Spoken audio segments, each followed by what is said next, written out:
Hello everyone, welcome back to my channel. जैसे ही नया मेहमान घर में आता है, सब लोग बहुत खुश हो जाते हैं। पेरेंट तो ऑब्वियसली खुश होते ही है, बाकी लोग भी बहुत खुश हो जाते हैं। लेकिन जैसे जैसे बच्चा बड़ा हो जाता है, 15 दिन का, महीने भर का, तो कुछ कुछ चीजें ऐसी देखने को मिलती है ना कि उसको देख के जो न्यूली पेरेंट है ना, वो बिल्कुल ज्यादा डर जाते हैं कि ऐसा कैसे हो रहा है। लेकिन वो सब चीजें कंप्लीटली नॉर्मल होती है, लेकिन उनको उस चीजों के बारे में नहीं पता होता है, तो वो उस चीज में वरी कर जाते हैं और बार बार डॉक्टर के पास में चक्कर लगाते हैं। तो इस वीडियो में मैं ऐसे ही पॉइंट्स आप लोगों के साथ में डिस्कस करने वाली हूँ जो चीजें हर बच्चे के साथ में होती है, हर बच्चा वो फेज फील करता है। तो इस वीडियो में हम बात करने वाले हैं ऐसी चीजों के बारे में जिनको लेके पेरेंट बहुत ज्यादा परेशान रहते हैं, लेकिन वो सारी की सारी चीजें बहुत ही नॉर्मल होती है, हर बच्चा उस फेज से गुजरता है। तो चलिए स्टार्ट करते हैं आज का वीडियो। सबसे पहली बात, जैसे ही बच्चा, इस टॉपिक पे वैसे मैंने पहले भी वीडियो बना चुकी हूँ, आप लोग देख सकते हैं।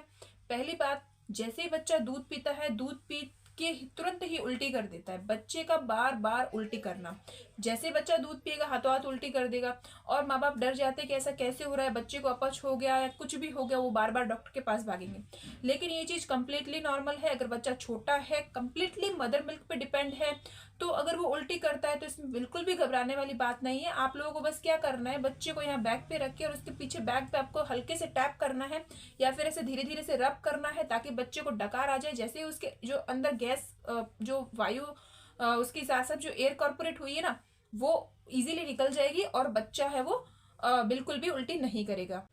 हम देखते हैं कि जैसे ही बच्चा थोड़ा बड़ा हो गया, 10 दिन का, 15 दिन का, कई सारे बच्चों के आपने देखा होगा, उनके जो गाल पे, हाथों पे छोटे छोटे दाने हो जाते हैं, फिर रैशेस हो जाते हैं। ये भी चीज कंप्लीटली नॉर्मल है, क्योंकि इसमें भी आपको वरी करने की और बार बार डॉक्टर के पास जाने की बिल्कुल भी जरूरत नहीं है। हर माँ फेस करती है इस चीज को, लेकिन जो न्यूली पेरेंट है उनको थोड़ा सा डर लगता है कि बच्चे के साथ ऐसी दिक्कत क्यों आ रही है। लेकिन ये कोई बहुत बड़ी, इतनी घबराने वाली बात नहीं है कि जिसको लेके आप बार बार डॉक्टर से कंसल्ट करें। देखिए क्या होता है ना कि जब बच्चा माँ के पेट में होता है तो वो अलग एनवायरनमेंट में होता है, और वहां से जब वो हमारी दुनिया में आता है तो उसको कंप्लीटली अलग एनवायरनमेंट मिलता है। तो उस एनवायरनमेंट चेंज की वजह से उसकी जो स्किन है उस पर रैशेज या फिर हल्के हल्के से स्पॉट या फिर दाने आपको देखने को मिल सकते हैं। तो ये कंप्लीटली नॉर्मल है, इसमें आपको घबराने की कोई जरूरत नहीं है।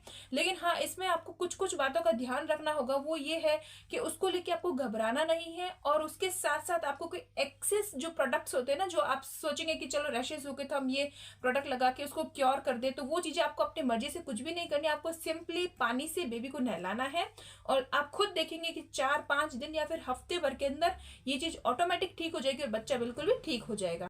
रैशेस होने के साथ साथ में आपने देखा होगा कई बच्चों की जो स्किन उतर जाती है, हल्की हल्की सी चमड़ी निकलना स्टार्ट हो जाती है, तो ये भी कंप्लीटली नॉर्मल है, ये भी उसी का एक पार्ट है। कई बच्चों में रैशेस देखने को मिलते हैं और कईयों में जो है वो पपड़ी उतरती है, तो वो भी कंप्लीटली नॉर्मल है। वो भी एनवायरनमेंट चेंज की वजह से होता है। बच्चा जैसे ही 4-5 दिन इस चीज को लेगा तो वो ऑटोमेटिक क्योर हो जाएगी और बच्चे को कोई दिक्कत नहीं होगी, तो आपको परेशान होने की बिल्कुल भी जरूरत नहीं है।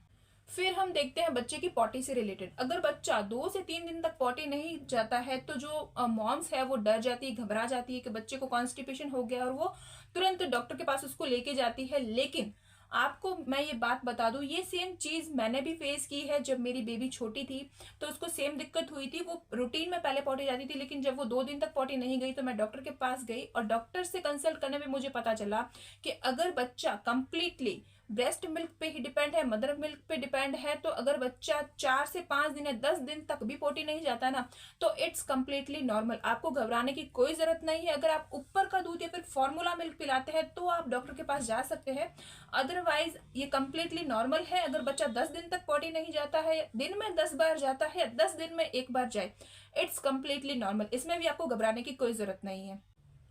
आगे अगर हम बात करें तो एक और जो पॉइंट आता है वो ये देखने को मिलता है कि हिचकी आना। बच्चे की हिचकी आना भी बिल्कुल जनरल थिंग है, बहुत कॉमन थिंग है। आपने देखा होगा कई सारे बच्चे होते हैं उनको हिचकी आती रहती है, तो आपको बिल्कुल भी नहीं घबराना है, नहीं आपको डॉक्टर के पास जाने की जरूरत है। हर बच्चे के साथ होता है, हर मम्मी ये जो चीज है वो फेस करती है अपने बेबी के अंदर। आपको घबराना नहीं है, बस आपको क्या करना है, उसको हल्का सा इस तरीके से उठा के आप टैप कर दीजिए। अगर आपने उसको दूध पिलाया हुआ काफी टाइम हो गया तो आप उसको थोड़ा सा फीड करा दीजिए। अदरवाइज अगर आपका बेबी 2 से 3 या 4 महीने का है तो आप उसको टमी टाइम भी दे सकते हैं। आप उसको उसको पेट के बल लिटा दीजिए तो उसकी हिचकी जो है वो ऑटोमेटिक हील हो जाएगी। इसमें आपको घबराने की कोई जरूरत नहीं है। उसके साथ साथ एक प्रॉफिट ये है हिचकी आने का कि जो बच्चों के जो आते होते, जो डाइजेस्टिव सिस्टम होता है उसको अच्छा करने के लिए ये हिचकी वाला प्रोसेस होता है। ये नेचुरल प्रोसेस है, इसमें आपको डरने की कोई जरूरत नहीं है। इसके आगे अगर हम देखें तो देखिए हर बच्चा अलग होता है, हर बच्चा डिफरेंट होता है अपने आप में। कई बच्चे होते हैं तो घंटों घंटों सोते रहते हैं और कई बच्चे होते हैं जो बहुत ही कम सोते हैं। तो इससे इसके जो अपोजिट है उसके साथ अगर हम देखें तो कई बच्चे होते हैं जो बिल्कुल भी नहीं रोते और कुछ है वो रोते ही रहते हैं। तो ये एक नेचुरल प्रोसेस है, हर बच्चा अलग है। अगर बच्चा आपका जन्म लेने के बाद में हमेशा से अगर ज्यादा रो रहा है तो आपको वरी करने की बिल्कुल भी जरूरत नहीं, क्योंकि हर बच्चे की जो नेचर होती है वो अलग होती है।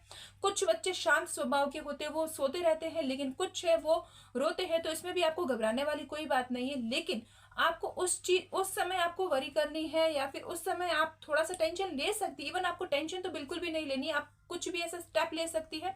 वो ये है कि अगर आपके खाने पीने में कोई ऐसी आपने चीज फास्ट फूड, जंक फूड खा लिया है जिसकी वजह से खाने के बाद में, ब्रेस्ट मिल्क पिलाने के बाद में अगर बच्चा कंप्लीटली रोए जा रहा ना, तो यहाँ पे गलती आपकी है। आपको ऐसी चीजें बिल्कुल भी इनटेक नहीं करनी है जो बच्चे को नुकसान करे। प्लस उसके साथ साथ आपको इन चीजों का ध्यान रखना है कि अगर बच्चा बार बार रो रहा है तो उसकी कॉलिक हो गई होगी, तो कॉलिक से रिलेटेड आप उसको कोई मेडिसिन दे सकते हैं, या फिर आपका जो रेगुलर फैमिली डॉक्टर है बच्चों का, आप उनको दिखा के कोई ऐसी कंप्लीट मतलब कॉलिक की आप मेडिसिन लिखवा के ले आइए। और जब भी आपको लगे कि आपके आपके खाने पीने की वजह से अगर बच्चे में दिक्कत आ रही है तो आप उसको वो मेडिसिन दे दीजिए, बच्चा शांत हो जाए। तो ये था मेरा आज का वीडियो। कैसा लगा आपको? अगर पसंद आया हो तो लाइक कीजिएगा, मेरे चैनल को सब्सक्राइब कीजिए और कमेंट कीजिए। अगर इस तरीके की वीडियोस आप और देखना चाहते हैं जो आपके लिए बहुत ज्यादा हेल्पफुल होने वाली है तो प्लीज मुझे कमेंट करके बताइए। तो मिलते हैं ऐसी ही नई वीडियो में, तब तक के लिए बाय बाय।